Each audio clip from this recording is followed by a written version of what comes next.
One story's end can start an entire new story. This is the end of Noah's story and the beginning of the rest of civilization on Earth.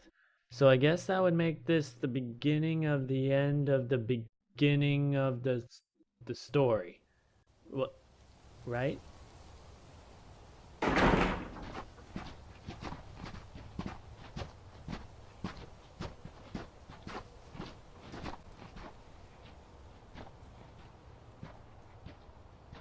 Great. We survived the end of the world. Now what? We were all spared by the grace of God. So show some appreciation. You know how to make me proud, Noah. I mean, you are off to a good start. This is your new home, and I only have a few requests that I ask of you. First is to get busy getting busy. Out of you, we need to repopulate this world, and with that in mind, my second request should come as no surprise. Don't obliterate each other. Honestly, why do I have to keep reminding you guys of this? It's common sense. Killing equal bad! Exclamation point, frowny face, period. From now on, you'll have to keep each other accountable to this. But don't worry, I'm watching you. Oh, yes. I'm still watching. I'm sure you probably noticed a significant lack of plant life since the flood. So, my little vegetarians, I think it's time to let you in on a little secret. Animals are tasty. All animals are fair game. Just don't eat the blood or raw meat. And keep in mind, you guys haven't figured out how to deal with high cholesterol yet, so practice some self-control. Oh, and there's a difference between killing animals for necessity and torturing my cute little bunny rabbits for your own pleasure. The last thing I want is a bunch of potential serial killers populating the earth.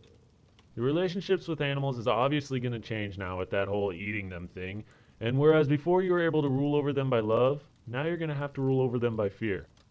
But because of that fear, you can find comfort in knowing that animals as a whole, let's say, for example, I don't know, apes, will never rise up together and take over the planet.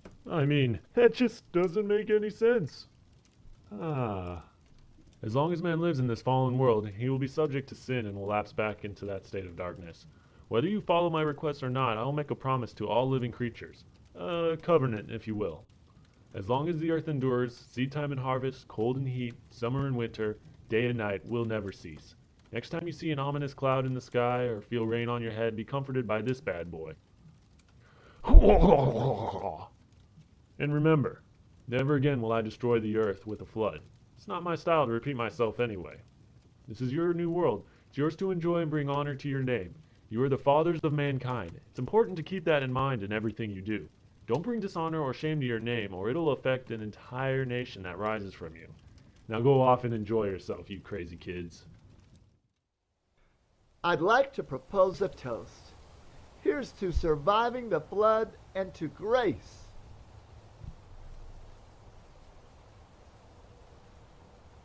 I'd like to propose another toast. Here's to my wonderful drink. It's so tasty.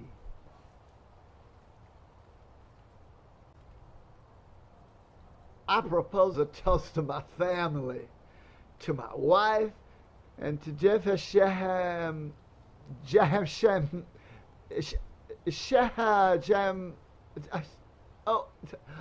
my boys. I'm a pirate. Toast me, matey. Thank you and good night.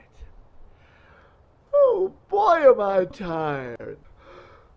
So tired. It's hot. Man, it's hot. Hey, Dad, remember that conversation we were having before about me not being mature enough to get a donkey? I was wondering if we could revisit that conversation before you sober up. Dad? Oh, man. Kanan, you've got to see your grandpa. No wonder he built such an oversized boat. Oh, wait till I tell my brothers. Not kosher, Ham. Did you forget so soon the warning about bringing dishonor to your family? And you brought your son into it? For what? Some bad joke about his naked pap-pap? Have you no shame? Let's cover him, Japheth. Oh, man. My tasty drink. Why did you turn against me? Oh. That's not all that turned against you. What's that? He said what? And Canaan was there?